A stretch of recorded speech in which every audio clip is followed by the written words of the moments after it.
Mr. President, thank you so much for joining Yahoo Finance. It's an honor to be inside the White House.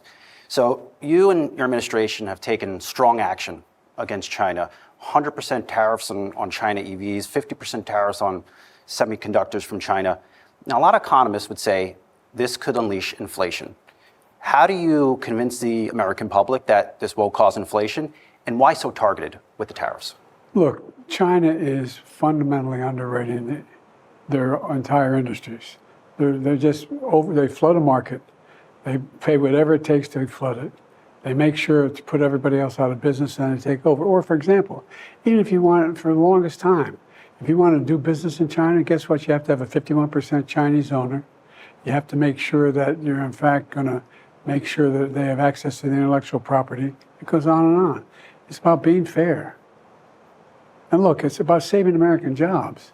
Because if we allow them to continue what they're doing, to flood the market with EVs that are incredibly cheap, they're not making any money on them, deliberately doing it to put other people out of business.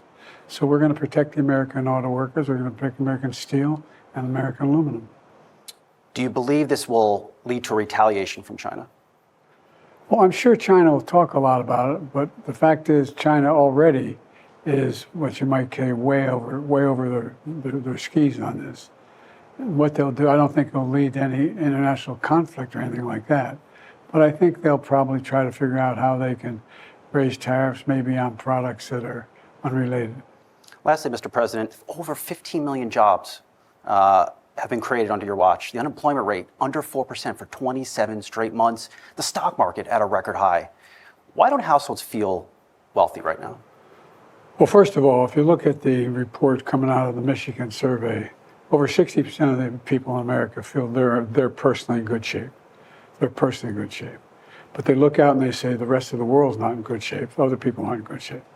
I think inflation has gone slightly up. It was at 9% when I came in, and it's now down around 3%. But the fact is that I think people are just uncertain.